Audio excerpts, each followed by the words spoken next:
ডাস্টবিনের পারে দাঁড়াইয়া আল্লাহ তাআলা দরবারে দুটো হাত বাড়ায় দিছে আর বলতেছে আল্লাহ, জোরে বলেন না আল্লাহ, মুহাব্বত নিয়ে বলেন আল্লাহ।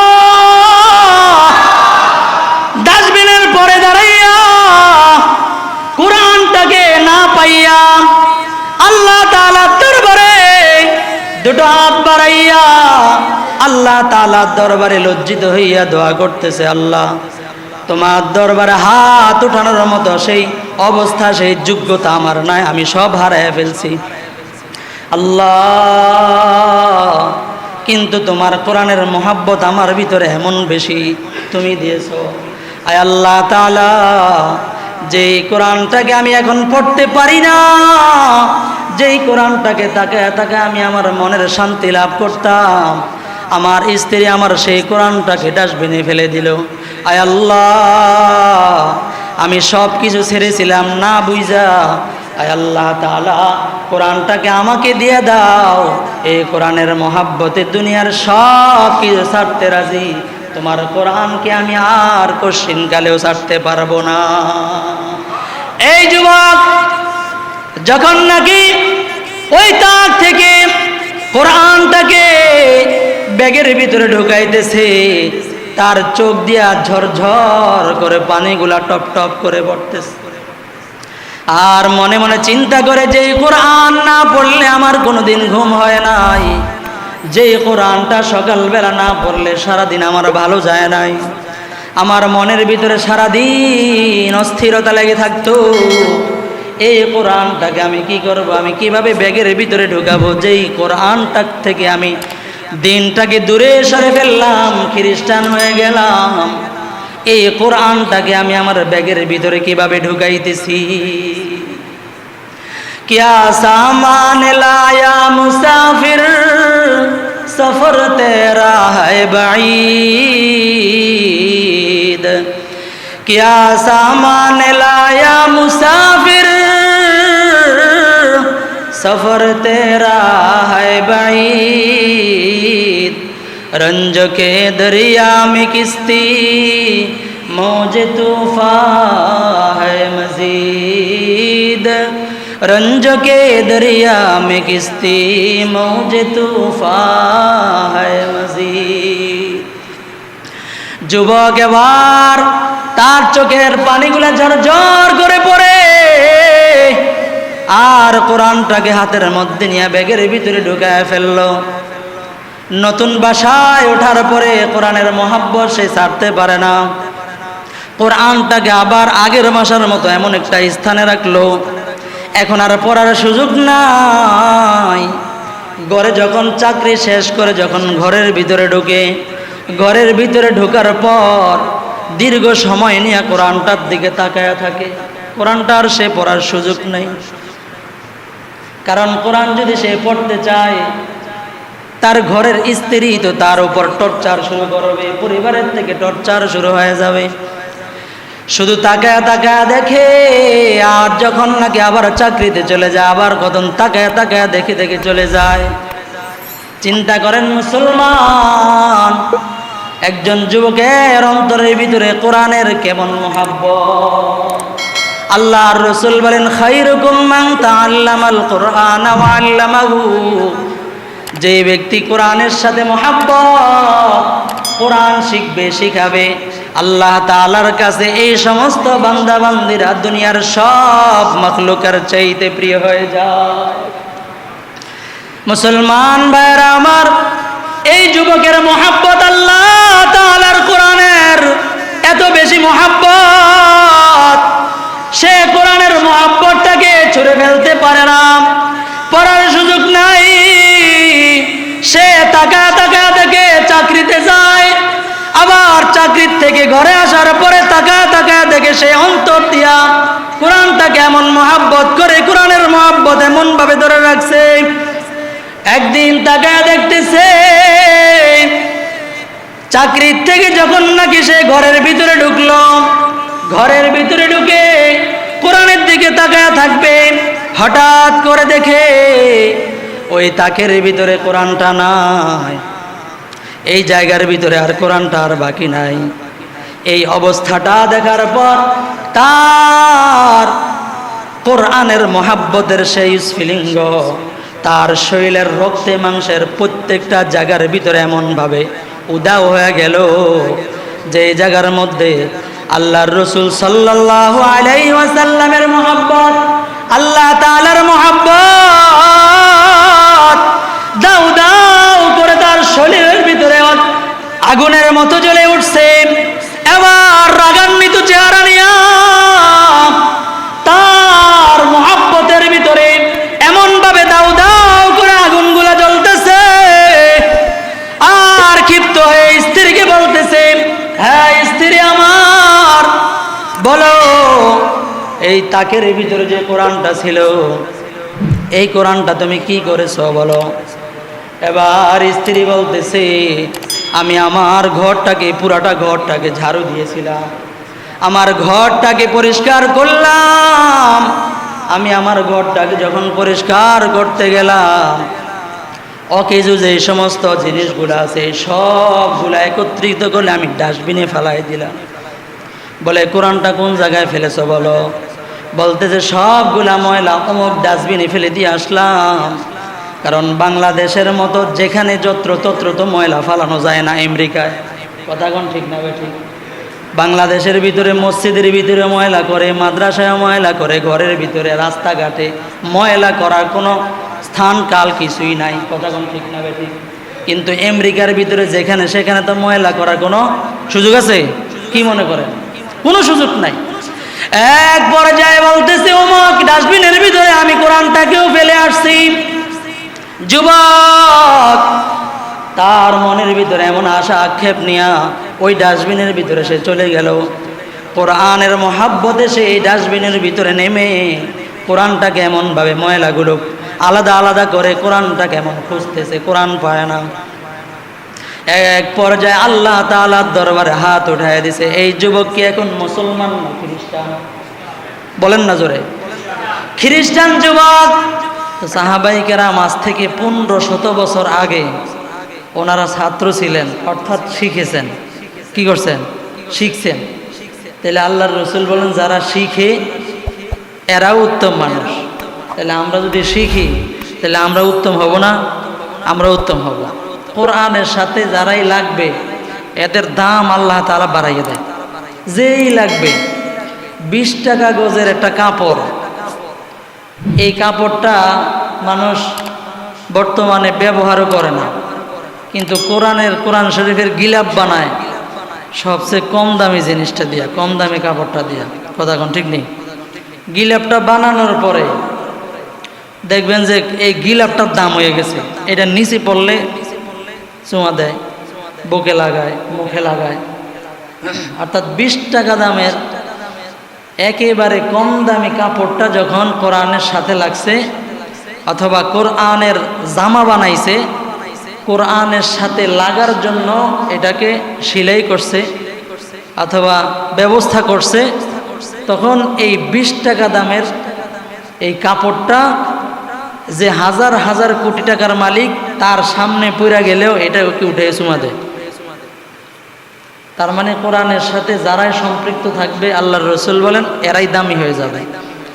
আল্লাহর রাসূল সাল্লাল্লাহু আলাইহি ওয়াসাল্লাম বলেন কোরআন শিখে শিখায়, শিখে এবং শিখায় যারা, এরা দুনিয়াতে সবচাইতে উত্তম, সবচাইতে উত্তম। এর উত্তম আর কিছু নাই। যাদের অর্থ সম্পদ আছে এদের এক একটা জামা 4-5 হাজার, 10-20 হাজার, 1 লক্ষ টাকাও একটা জামা আছে, যেটা আমার আপনার বিশ্বাসই হয় না। আরে বাপরে বাপ, একটা জামার দাম 1 লাখ টাকা, এটার বিশ্বাস হয় না। কথা কোন ঠিক নেই? কিন্তু আছে না নাই? আছে। এক এক গড়ি, এক একটা চশমা। ওই দিন একজনে বলতেছে আমারে একটা চশমা দিছে, একটা চশমার দাম 1 লাখ টাকা। একটা চশমার দাম কত? 1 লাখ টাকা। তা আমরা তো 300 টাকা দিয়ে চশমা বানাই, 500 টাকা দিয়ে চশমা বানাই, নাইলে বেশি জোরে 1000 টাকায় যায়। এর উপরে আমরা চিন্তাই করি না। আরে বাপরে বাপ, 1 লাখ টাকা দিয়ে চশমা বানাবো? বিশ্বাসই হইতে চায় না। কিন্তু আছে না নাই? আছে। আল্লাহ পাক রব্বুল আলামিন বলেন, তোমার বিশ্বাস হোক আর না হোক, যে যত দামি তার বস্তুগুলো তত দামি। আমাদের কাছে অর্থ সম্পদের নাই, এই জন্য আমার কাছে বিশ্বাস হয় না, কিন্তু কোরআনের সাথে যারা লাগছে এদের দাম আল্লাহ তাআলা সবচাইতে বেশি। আল্লাহ রসুল সাল্লাল্লাহু আলাইহি ওয়াসাল্লাম বলে দিয়েছেন, সুবহানাল্লাহ। ঠিক তেমনিভাবে আল্লাহ তাআলা কোরআনে হাকিমের মধ্যে আল্লাহ তাআলা ইরশাদ করেন, তোমরা তোমাদের সঙ্গী বানাও ভালো লোকদেরকে। কাদেরকে? ভালো লোক, ভালো যারা এদেরকে সঙ্গী বানাও। ভালো মানুষের সঙ্গী যদি খারাপ মানুষ হয়, তাহলে এই ভালো মানুষটাও খারাপ হইতে সময় লাগে না। কথা কোন ঠিক নেই? আবার ভালো মানুষের সাথে যদি কেউ থাকতে থাকে, তাহলে চলতে চলতে এক পর্যায়ে তার অবস্থা এমন হয়, একজন আলেমের সাথে, একজন নামাজির সাথে, একজন হাজির সাথে, একজন ভালো মানুষের সাথে থাকতে থাকতে সেও নামাজি হয়ে যায়, হেও হাজি হয়ে যায়। কথা কোন ঠিক না ঠিক? অর্থাৎ সোহবতের অনেক দাম, যেটাকে আমরা সঙ্গ বলি। সঙ্গ, বাংলাতে একটা কথা আছে, সৎ সঙ্গে স্বর্গবাস আর অসৎ সঙ্গে সর্বনাশ। সঙ্গটা যদি অসৎ হয় তাহলে সর্বনাশ হয়ে যায়। আপনার ছেলে ভালো, পরিবারটা ভালো, কিন্তু তার বন্ধু বান্ধব এমন হয়েছে সারা দিন মোবাইল টিপে আর সারা রাত অন্য পোলাপানের সাথে খেলে।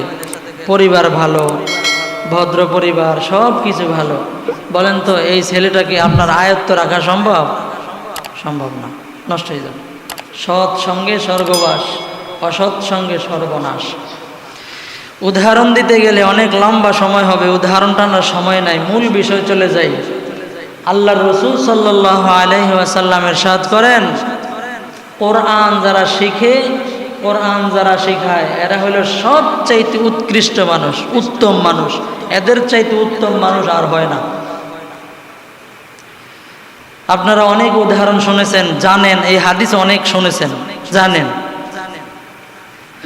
কিন্তু আমাদের মনে থাকে না, মনে থাকে না। আল্লাহ রাসূল সাল্লাল্লাহু আলাইহি ওয়াসাল্লাম হাদিসের মধ্যে ইরশাদ করেন, যার সাথে যার ভালো সম্পর্ক থাকবে কিয়ামতের ময়দানে সে তার সাথেই হাসর হবে। যেমন লোকদের সাথে আপনার দুনিয়াতে চলাফেরা চলন বলন হবে, কিয়ামতের ময়দানে তার সাথে আপনার কি হবে? দেখা সাক্ষাৎ হবে। খারাপের সাথে থাকলে খারাপ, ভালোর সাথে থাকলে ভালো। আল্লাহর রাসূল বলেন, খায়রুকুম মান তাআল্লামাল কুরআনা ওয়া আল্লামা, সবচাইতে উত্তম মানুষ যারা কোরআন শিখে এবং শেখায়। কোরআনকে যারা মহব্বত করে, কোরআনকে যারা ঘনিষ্ঠ করে, আল্লাহ পাক রব্বুল আলামিন এদেরকেও ওই পরিমাণ আল্লাহ তাআলা মহব্বত করতে থাকেন। জোরে কোন সুবহানাল্লাহ। একটা উদাহরণ দেই, দুনিয়ার উদাহরণ, শত শত বছর আগের না, অল্প কিছুদিন আগের একটা উদাহরণ, আমেরিকার এক উদাহরণ। আমেরিকা তো বর্তমান জামানায় বিভিন্ন দেশগুলোর মডেল, ভালো ভালো দেশগুলোর মডেলও আমেরিকা। কথা কোন ঠিক না বেঠিক? আমেরিকার এক যুবক নামাজ পড়ে, আলেমদের সাথে অনেক মহব্বত, যারা নামাজ পড়ে এদের সাথে, যারা নামাজি এদের সাথে সম্পর্ক হয়। কথা কোন ঠিক না বেঠিক? যারা পান খায় সেগুলোর লোক, যারা আরেকজনে পান খায় এগুলোর লোক একটা কি হয়? ঘনিষ্ঠতা থাকে। অর্থাৎ যে যেই পর্যায়ের, তার সাথে মহব্বত তৈরি হয় ওই পর্যায়ের লোক।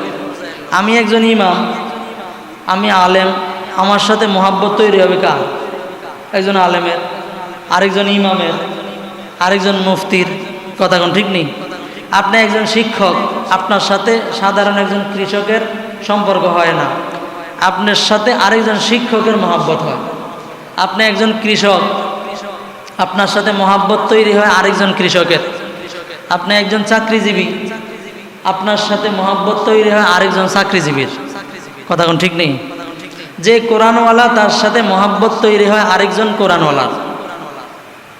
সিস্টেমটাই এমন। তো যেই যুবক নামাজ কালাম পড়ে, কোরআন শরীফ পড়ে, তো ইমাম সাহেবের সাথে তার মহাব্বত, আর যারা নামাজ টামাজ পড়ে তাদের সাথে তার মহাব্বত। এমন এই মহাব্বতে এত ঘনিষ্ঠ হয়ে গেছে যে প্রতিদিন তারা বিকালবেলা আসরের নামাজের পরে একটু চা কফি খাওয়ার জন্য, একটু নাস্তা পানি করার জন্য, একটু ঠান্ডা কোপ 7 আপ খাওয়ার জন্য প্রতিদিন বসে একটু ঘোষ গল্প করে। হইতে হইতে হইতে হইতে অনেক ঘনিষ্ঠ সম্পর্ক হয়ে গেছে। এখন আর একদিন যদি একজন না আসে তো অপর সবাই চিন্তা করে কই গেল এই লোকটা আজকে করে, অটোমেটিক চিন্তা করে। কয়েকজন যখন প্রতিদিন বসতেছে, এদের সাথে এতটা গভীর মহাব্বত হয়ে গেছে, একজন যদি একদিন না আসে সে তার কি করতে যায়, খবর নিতে যায়, লোকটা কই গেল, আরে কোনো সমস্যায় পড়লো নাকি, কোনো অসুবিধায় পড়লো নাকি, কি হইল, না অসুস্থ হয়ে গেল, খবর নিতে যায় না, যায় না, খবর নিতে যায়। এখন যেই যুবকটা সবার সাথে ভালো সম্পর্ক, হাসি খুশি থাকে, সবার সাথে কথাবার্তা মিল মহাব্বত, একসাথে বসে প্রতিদিন, একদিনও মিস যায় না, হঠাৎ করে এই যুবকটা একদিন নাই। যখন যুবক একদিন নাই, এবার বাকি সবাই চিন্তা করতেছে এই লোকটা কই গেল। তো আশেপাশের আরো কয়েকজন বলতেছে হয়তো কোথাও কোনো কাজে টাজে গেছে, চাকরি বাকরি করে, হয়তো কোনো দূরে কোনো কাজে যাওয়া লাগছে, আজকে একদিন নাই তো কালকে এসে পড়ব। পরের দিন আবার যখন বসছে, পরের দিনও আসে না। তো চিন্তাটা বাড়ছে না কমছে, একটু বাড়ছে। তো এবার চিন্তা করে কিরে কালকেও নাই আজকেও নাই, লোকটা কই, আসলে ঘটনাটা কি, অসুস্থ হয়ে গেল না কোনো সমস্যায় পড়লো, চিন্তাই হয়ে গেল না কি হইল, লোকটা কই। এমন করতে করতে দিন যাইতেছে আর তাদের চিন্তা বাড়ে। কয়েকদিন যাওয়ার পর 7টা মাস চলে গেছে, কোনো খবর নাই। এবার যখন কোনো খবর নাই, ওই যে ইমাম সাহেবের সাথে সম্পৃক্ত একজন মুসল্লি যদি একবেলা না আসে, তো ইমাম সাহেব জিজ্ঞাসা করে যে আপনি নামাজে আন না কেন, কথা কোন ঠিক নেই, একটা সম্পর্ক আছে, নামাজ পড়তে আসে, এখন যদি নামাজে না আসে তাইলে ইমাম সাহেবের চিন্তা লাগে কি অসুস্থ হইল না কই গেল গা, একটা চিন্তা লাগে সবাই। এবার চিন্তা করতে করতে যে কোনো খোঁজ খবর পায় না, মেসেজ করে, মেসেজের কোনো উত্তর আসে না। যেতে যেতে মাস, 2 মাস, 3 মাস, 1 বছর চলে গেছে, কোনো খবর নাই। তো একজন মানুষের জন্য না আসলে কয়দিন চিন্তা করে। মা বাপে তো সন্তানেরকে 6 মাস পরে ভুলে যায়, সন্তান মা বাপকে 1 বছর গেলে আর মনে থাকে না। বর্তমান অবস্থাটা এমনই, একজন চলে গেছে তো যাবেই, মনে আর থাকে না। এমন 1 বছর, 2 বছর, 3 বছর এই যুবকের কোনো খবর নাই। কিন্তু বন্ধু বান্ধবরা সবাই চিন্তা করে লোকটা গেল কই, মরে গেল না কি হইল, তার কোনো ফোনে ঢুকতেছে না, মেসেজের কোনো উত্তর নাই। এক পর্যায়ে তাকে মেসেজ দিয়েও কোনো পাওয়া যাইতেছে না, কি হইল, চিন্তা করতেছে। আর এই দিক দিয়ে 3 বছর সময় চলে গেছে। কয় বছর? 3 বছর সময় গেছে। মুসলমান ভাইয়েরা আমার, এক এক করে মাস যায়, বছর যায়, 1 বছর, 2 বছর, 3 বছর সময় যখন পার হয়ে গেল, 3 বছর পার হয়ে যাওয়ার পর হঠাৎ করে একদিন ফজরের নামাজের সময় যুবকটা মসজিদের ভিতরে হাজির হয়ে গেছে। মসজিদের ভিতরে যখন হাজির হয়ে গেল, ইমাম সাহেব নামাজের মুসল্লায় দাঁড়ায় বলতেছেন কাতার সোজা করেন। সবগুলো মানুষ কাতার সোজা করে দাঁড়ায় গেল। ইমাম সাহেব ডানে তাকায়, বামে তাকায়, সবার কাতার সোজা হয়েছে কিনা ইমাম সাহেব তাকায় তাকায় দেখে। হঠাৎ করে তাকায় দেখতেছে ওই যে 3 বছর আগে যে যুবক মসজিদ থেকে আমাদের সাথে নামাজ পড়তো, ওই যুবকটা এই 3 বছরের ভিতরে একদিনও আসে নাই। আজকে ফজরের নামাজের ভিতরে এই যুবকটা এসে উপস্থিত হয়ে গেছে। এবার ইমাম সাহেব এই যুবকের দিকে তাকায় বলতেছে, ইশারা করে বলতেছে, এই যুবক, নামাজের পরে তুমি বসবা। ইশারায় বলতেছে তুমি নামাজ পড়া যাও না, বসবা। যুবক বুঝে ফেলছে নামাজের সালাম ফিরানোর পর, তাসবিহ তাহলিল শেষ হয়ে যাওয়ার পর যুবকটা বসে আছে। এবার ইমাম সাহেব সব আমলগুলা শেষ করে যুবকের কাছে চলে গেছে। যুবক, কি হয়েছে তোমার? আজ থেকে 3 বছর আগে তুমি আমাদের কাছে আসতা, নামাজ পড়তা, হঠাৎ করে তুমি উধাও হয়ে গেলা, কোথায় গেলা? তুমি এমন এক আজীব মানুষ, আশ্চর্য এক মানুষ, যে ব্যক্তিটা প্রতিদিন প্রতিনিয়ত 5 ওয়াক্ত নামাজের সময় হাজির হয়ে যায়। হঠাৎ করে ওই যুবকটা যদি না থাকে, ওই মুসল্লিটা যদি না থাকে, আশেপাশের মুসল্লি, ইমাম সাহেব সবাই সব পেরেশান হয়ে যাওয়ার কথা। কোথায় গেল? কোনো ক্ষতিগ্রস্ত হয়েছে, কোনো অসুস্থ হয়েছে, না কোনো বিপদে পড়েছে, না কোনো মারা গেছে। এমনভাবে যুবকটাকে বলতেছে, যুবক, কি হয়েছে তোমার? হঠাৎ করে তুমি উধাও হয়ে গেলা, কই গিয়েছিলাম? এবার যুবক বলতেছে, হুজুর, কোথায় গিয়েছিলাম? আমি তো জাহান্নামের লাকড়ি হয়ে গিয়েছিলাম, আমি জাহান্নামের একটা কীট হয়ে গিয়েছিলাম।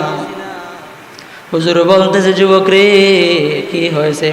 তোমার সত্য ঘটনাটা আমার কাছে খুলে বলো। চতুর্পাশে সমস্ত মুসল্লিরা একত্রিত হয়ে গেছে। এই যুবকটা 3 বছর আগে 5 ওয়াক্ত নামাজের ইহতিমাম করত, আর আজকে 3 বছর পর্যন্ত তাকে আমরা দেখতেছি না, হঠাৎ করে মসজিদে হাজির হয়ে গেল। এবার যুবক বলতেছে, হুজুর, কি বলবো দুঃখের কথা, আমি যেই জায়গায় চাকরি করি, যেই কোম্পানির ভিতরে আমি চাকরি করি, ওই কোম্পানির আমার একজন পার্টনার ছিল মহিলা, আমার একজন পার্টনার ছিল একটা মেয়ে পার্টনার, খুব রূপসী সুন্দরী। আমি তার সাথে যখন কথাবার্তা বলতাম, এক পর্যায়ে আমি তার প্রেমে পড়ে যাই। আমার মনের ভিতরে তাকে ছাড়া আর কেউ নেই। আমি তাকে প্রস্তাব দিলাম, বিবাহের প্রস্তাব দিলাম, প্রেমের প্রস্তাব দিলাম, সে আমাকে কোনো আনসার দেয় না, হ্যাঁ না কিছুই বলে না। এবার এক পর্যায়ে সময় যেতে যেতে ওই মেয়েটা আমাকে বলতেছে, এই আল্লাহর বান্দা যুবক, তুমি যে আমাকে বিবাহের প্রস্তাব দাও, আমি তো একজন মুসলমান না, আমি মুসলমান নই, আমি তো একজন খ্রিস্টানের সন্তান, আমি একজন খ্রিস্টান। তুমি যে আমাকে বিবাহের প্রস্তাব দাও, যদি তুমি আমাকে বিবাহ করতে হয়, তাহলে 2 জনের ধর্ম যদি এক না হয়, তাহলে তো বিবাহ করা যায় না। হয়তো আমাকে মুসলমান হতে হবে, অথবা তোমাকে খ্রিস্টান হওয়া লাগবে। ও যুবক, তুমি আমাকে কি কথা দিতে পারবা যে তুমি খ্রিস্টান হবা? এই কথা যদি কোনো মুসলমানকে দেয়, বলেন তো কোনো যুবক, সে যদি প্রকৃত মুসলমান হয়ে থাকে, অন্য ধর্ম গ্রহণ করা একজন যুবক মুসলমানের পক্ষে সম্ভব? সম্ভব? সম্ভব নয়। এবার এই কথা বলে দেওয়ার পর এবার এই যুবকটা এবার চিন্তায় বিভোর হয়ে গেছে, কি করা যায়? তার এমন প্রেমে পড়েছে, তার মনের ভিতরে এমন আশা, তার এমন ভরসা এই মেয়েটার প্রতি, সে এত দুর্বল হয়ে গেছে। মেয়েটা বলতেছে, আচ্ছা ঠিক আছে, তুমি যে একজন নাছোর বান্দা, তুমি আমার পিছু ছাড়তেছো না, যাও যাও, চলো যাই, আমার বাবার বাড়ি যাব, তুমি আমার সাথে চলো। যুবক এবার রাজি হয়ে গেল। মেয়েটার সাথে যুবক চলে গেল তার বাবার বাসায়। চলে যাওয়ার পর এবার পরিবারের লোকেরা বলতেছে, এই যুবক কি বলতেছো, তুমি কি আমাদের মেয়েটাকে তুমি কি ভালোভাবেই কি ভালোবাসো নাকি পছন্দ করো? বলে হ্যাঁ। কয় এর বিনিময়ে তুমি কি করতে পারবা? বলে আপনারা যা বলেন তাই করতে পারবো। জোরে কর নাউজুবিল্লাহ। আপনি যা বলেন তাই করতে পারবো। মুসলমান ভাইরা আমার খেয়াল করে বোঝার চেষ্টা করেন। এক পর্যায়ে পরিবারের লোকেরা লাগ দিয়া বলতেছে, এই যুবক, দুইজনের ধর্ম যদি এক না হয় তাহলে তো বিবাহ হয় না, বিবাহ করা যায় না। এই যুবক, তুমি যদি তোমার ধর্ম ছাড়তে পারো, আমাদের ধর্মে যদি তুমি আসতে পারো, তাহলেই কেবলমাত্র তোমাকে আমাদের মেয়েটার সাথে বিবাহ দিয়া দিব, কোনো অসুবিধা নাই। যুবক এক পর্যায়ে পরিবারের লোকদেরকে বলতেছে, আচ্ছা ঠিক আছে, আমি ধর্মান্তরিত হয়ে যাব। নাউজুবিল্লাহ।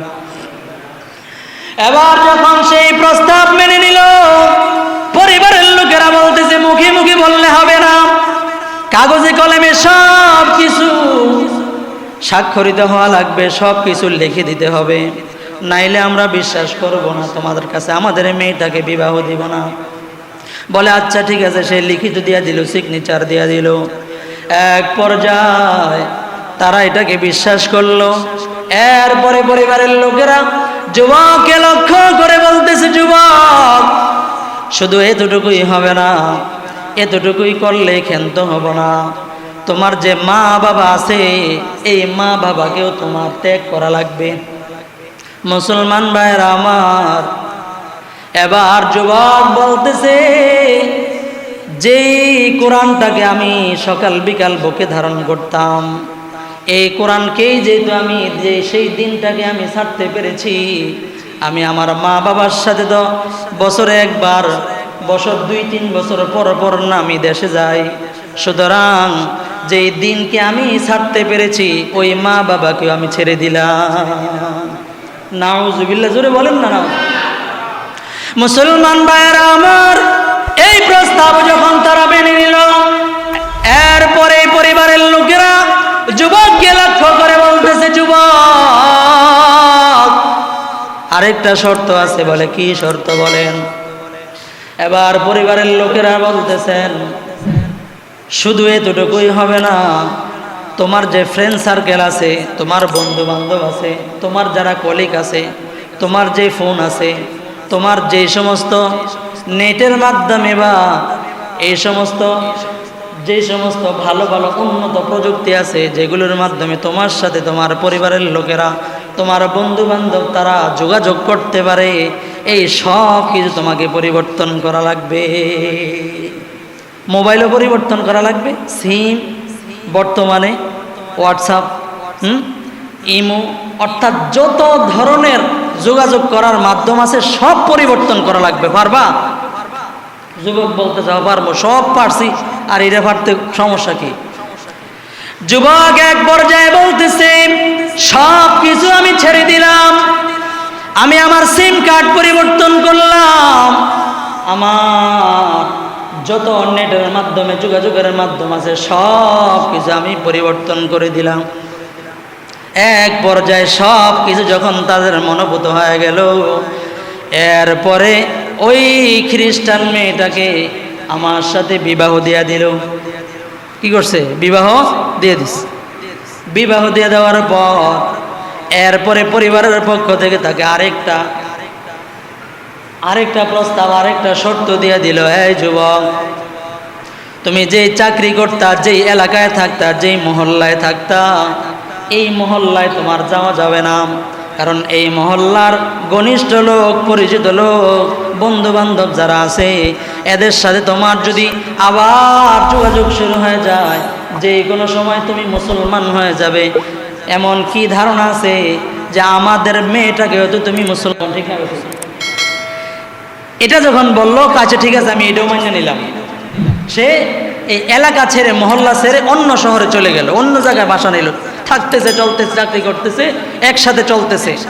তবে যখন নাকি সে তার আগের বাসার থেকে সব মাল সামানা নিয়ে নতুন বাসায় উঠতেছে, ওঠার জন্য সবগুলো মাল সামানা সে একসাথে করে প্যাকেটিং করতেছে, এই মাল সামানাগুলো ঢুকাইতেছে ব্যাগের ভিতরে। এক পর্যায়ে যুবকটা ছিল কোরআনের সাথে অনেক সম্পর্কওয়ালা যুবক, কোরআনের সাথে অনেক সম্পর্কওয়ালা যুবক। অর্থাৎ এই যুবক প্রতিদিন সকাল বিকাল কোরআন না পড়লে, বিকালে কোরআন না পড়লে তার ঘুম ধরতো না। সকালবেলা কোরআন যদি সে না পড়তো তাহলে সারা দিন তার মনের ভিতরে ছটফট করতে থাকতো, এমন একটা যুবক। মুসলমান ভাইরা আমার, ওই যুবক আগের বাসার সমস্ত মাল সামানা যখন ব্যাগ ভরতেছে, সে প্রতিদিন সকাল বিকাল যখন কোরআনটাকে পড়তো, কোরআন পড়ে যখন নাকি সে চাকরিতে যেত, সে কোরআনটাকে এমন জায়গায় রেখেছে, সে যখন ঘর থেকে বের হয়ে যায়, ঘর থেকে বের হয়ে যাওয়ার সময় কোরআনটার দিকে সে অনেকক্ষণ ধরে একদম চুপ করে একেবারে সুন্দর করে মহাব্বতের সহিত অনেকক্ষণ লক্ষ্য করে তাকায়া থাকে। এটা আমার আল্লাহর কোরআন। কার কোরআন? জোরে বলেন না, কার কোরআন? এই যুবক যখন নাকি ওই তাক থেকে কোরআনটাকে ব্যাগের ভিতরে ঢুকাইতেছে, তার চোখ দিয়া ঝরঝর করে পানিগুলা টপ টপ করে পড়তেছে। আর মনে মনে চিন্তা করে যে কোরআন না পড়লে আমার কোনোদিন ঘুম হয় নাই, যে কোরআনটা সকালবেলা না পড়লে সারাদিন আমার ভালো যায় নাই, আমার মনের ভিতরে সারাদিন অস্থিরতা লেগে থাকতো। এই কোরআনটাকে আমি কি করব, আমি কিভাবে ব্যাগের ভিতরে ঢুকাবো? যেই কোরআনটা থেকে আমি দিনটাকে দূরে সরে ফেললাম, খ্রিস্টান হয়ে গেলাম, এই কোরআনটাকে আমি আমার ব্যাগের ভিতরে কিভাবে ঢুকাইতেছি? क्या सामान लाया मुसाफिर सफर तेरा है बाईद, क्या सामान लाया मुसाफिर सफर तेरा है बाईद, रंज के दरिया में किश्ती मौज तूफान है मजीद, रंज के दरिया में किश्ती मौज तूफान है मजीद। যুবক এবার তার চোখের পানিগুলা ঝরঝর করে পড়ে, আর কোরআনটাকে হাতের মধ্যে নিয়ে ব্যাগের ভিতরে ঢুকায় ফেললো। নতুন বাসায় ওঠার পরে কোরআনের মহাব্বত সে ছাড়তে পারে না। কোরআনটাকে আবার আগের বাসার মতো এমন একটা স্থানে রাখলো, এখন আর পড়ার সুযোগ নাই। ঘরে যখন চাকরি শেষ করে যখন ঘরের ভিতরে ঢোকে, ঘরের ভিতরে ঢোকার পর দীর্ঘ সময় নিয়ে কোরআনটার দিকে তাকায়া থাকে। কোরআনটা আর সে পড়ার সুযোগ নেই, কারণ কোরআন যদি সে পড়তে চায় তার ঘরের স্ত্রী তো তার উপর টর্চার শুরু করবে, পরিবারের থেকে টর্চার শুরু হয়ে যাবে। শুধু তাকায়া তাকায়া দেখে, আর যখন নাকি আবার চাকরিতে চলে যায় আবার কখন তাকায়া তাকায়া দেখে দেখে চলে যায়। চিন্তা করেন মুসলমান, একজন যুবকের অন্তরের ভিতরে কোরআনের কেমন মহাব্বত। আল্লাহর রাসূল বলেন, খায়রুকুম মান তাআল্লামাল কুরআন ওয়া আল্লামাহু, যে ব্যক্তি কোরআনের সাথে মহাব্বত, কোরআন শিখবে শিখাবে, আল্লাহ তাআলার কাছে এই সমস্ত বান্দা বান্দিরা দুনিয়ার সব মাখলুকের চাইতে প্রিয় হয়ে যায়। মুসলমান ভাইরা আমার, এই যুবকের মহাব্বত আল্লাহ তাআলার কোরআনের এত বেশি মহাব্বত, সে কোরআনের মহাব্বতটাকে ছুঁড়ে ফেলতে পারে না, পড়ার সুযোগ নাই। সে তাকা তাকা থেকে চাকরিতে যায়, আবার চাকরির থেকে ঘরে আসার পরে তাকা তাকা দেখে সে অন্তর দিয়া কোরআনটাকে এমন মহাব্বত করে, কোরআনের মহাব্বত এমন ভাবে ধরে রাখছে। একদিন তাকা দেখতেছে চাকরির থেকে যখন নাকি সে ঘরের ভিতরে ঢুকলো, ঘরের ভিতরে ঢুকে কোরআনের দিকে তাকায়া থাকবে, হঠাৎ করে দেখে ওই তাকের ভিতরে কোরআনটা নাই। এই জায়গার ভিতরে আর কোরআনটা আর বাকি নাই। এই অবস্থাটা দেখার পর তার কোরআনের মহাব্বতের সেই স্ফুলিঙ্গ তার শরীরের রক্তে মাংসের প্রত্যেকটা জায়গার ভিতরে এমনভাবে উদাও হয়ে গেল যে জায়গার মধ্যে আল্লাহর রাসূল সাল্লাল্লাহু আলাইহি ওয়াসাল্লামের মহব্বত, আল্লাহ তাআলার মহব্বত দাউ দাউ করে তার শরীরের ভিতরে আগুনের মতো জ্বলে উঠছে। এবার রাগান্বিত চেহারা নিয়ে তার মহব্বতের ভিতরে এমন ভাবে দাউ দাউ করে আগুনগুলা জ্বলতেছে। আর ক্ষিপ্ত হয়ে স্ত্রীকে বলতেছে, হ্যাঁ স্ত্রী আমার, বলো এই তাকের ভিতরে যে কোরআনটা ছিল এই কোরআনটা তুমি কি করেছো বলো। এবার স্ত্রী বলতেছে, আমি আমার ঘরটাকে, পুরাটা ঘরটাকে ঝাড়ু দিয়েছিলাম, আমার ঘরটাকে পরিষ্কার করলাম। আমি আমার ঘরটাকে যখন পরিষ্কার করতে গেলাম, অকেজু যে সমস্ত জিনিসগুলো আছে সবগুলো একত্রিত করে আমি ডাস্টবিনে ফেলাই দিলাম। বলে কোরআনটা কোন জায়গায় ফেলেছো বলো। বলতেছে সবগুলা ময়লা অমুক ডাস্টবিনে ফেলে দিয়ে আসলাম। কারণ বাংলাদেশের মতো যেখানে যত্র তত্র তো ময়লা ফালানো যায় না আমেরিকায়। কথা কোন ঠিক না ঠিক? বাংলাদেশের ভিতরে মসজিদের ভিতরে ময়লা করে, মাদ্রাসায় ময়লা করে, ঘরের ভিতরে রাস্তাঘাটে ময়লা করার কোনো স্থান কাল কিছুই নাই। কথা কোন ঠিক না ঠিক? কিন্তু আমেরিকার ভিতরে যেখানে সেখানে তো ময়লা করার কোনো সুযোগ আছে? কি মনে করেন? কোনো সুযোগ নাই। এক পর্যায়ে বলতেছে, অমুক ডাস্টবিনের ভিতরে আমি কোরআনটাকেও ফেলে আসছি। যুবক তার মনের ভিতরে এমন আশা আক্ষেপ নিয়া ওই ডাস্টবিনের ভিতরে সে চলে গেল। কোরআনের মহাব্বতে সে এই ডাস্টবিনের ভিতরে নেমে কোরআনটাকে এমনভাবে ময়লাগুলো আলাদা আলাদা করে কোরআনটাকে এমন খুঁজতেছে, কোরআন পায় না। এক পর্যায়ে আল্লাহ তাআলার দরবারে হাত উঠায় দিছে, এই যুবক কি এখন মুসলমান না খ্রিস্টান? বলেন না জোরে। খ্রিস্টান যুবক ডাস্টবিনের পরে দাঁড়াইয়া আল্লাহ তাআলার দরবারে দুটো হাত বাড়ায় দিছে আর বলতেছে, আল্লাহ, জোরে বলেন না আল্লাহ, মুহাব্বত নিয়ে বলেন আল্লাহ। ডাস্টবিনের পরে দাঁড়াইয়া কোরআনটাকে না পাইয়া আল্লাহ তাআলার দরবারে দুটো হাত বাড়াইয়া আল্লাহ তাআলার দরবারে লজ্জিত হইয়া দোয়া করতেছে, আল্লাহ তোমার দরবারে হাত উঠানোর মতো সেই অবস্থা, সেই যোগ্যতা আমার নাই, আমি সব হারায় ফেলছি আল্লাহ। কিন্তু তোমার কোরআনের মহাব্বত আমার ভিতরে এমন বেশি তুমি দিয়েছো। আয় আল্লাহ তাআলা, যেই কোরআনটাকে আমি এখন পড়তে পারি না, যেই কোরআনটাকে তাকে তাকে আমি আমার মনের শান্তি লাভ করতাম, আমার স্ত্রী আমার সেই কোরআনটাকে ডাস্টবিনে ফেলে দিল। আয় আল্লাহ, আমি সব কিছু ছেড়েছিলাম না বুঝা। আয় আল্লাহ তাআলা, কোরআনটাকে আমাকে দিয়ে দাও। এই কোরআনের মহাব্বতে দুনিয়ার সব কিছু ছাড়তে রাজি, তোমার কোরআনকে আমি আর কোশ্চিন কালেও ছাড়তে পারবো না। আল্লাহু আকবার বলেন না। এবার যুবক আল্লাহ তাআলার কাছে যখন নাকি এমন ভাবে দোয়া করে আবার ডাস্টবিনের ভিতরে নেমে গেল, আবার ময়লাগুলো পরিষ্কার করতে লাগলো। এক পর্যায়ে কোরআনটাকে সে আবার পেয়ে গেল। সুবহানাল্লাহ। কোরআনটাকে যখন সে পেয়ে গেল, হাতের মধ্যে নিয়ে, বুকের মধ্যে নিয়ে আল্লাহ তাআলার দরবারে বলতেছে, আল্লাহ, এই কোরআনটাকে বুকে লাগাইলাম, অন্তরে নিয়ে নিলাম। আল্লাহ তুমি সাক্ষী থাকো, আমি আমার স্ত্রীকে এখন থেকে ছেড়ে দিলাম, আর কোনোদিন এই খ্রিস্টান স্ত্রীকে আমি নিলাম না।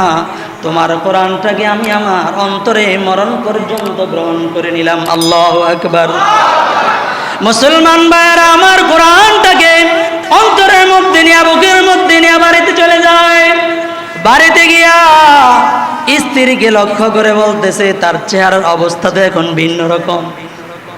আল্লাহ তাআলার মহাব্বত, কোরআনের অবস্থা, তার স্ত্রীর এই আচরণে তার অবস্থা দেখে স্ত্রী বুঝে ফেলছে অবস্থা বেশি ভালো না।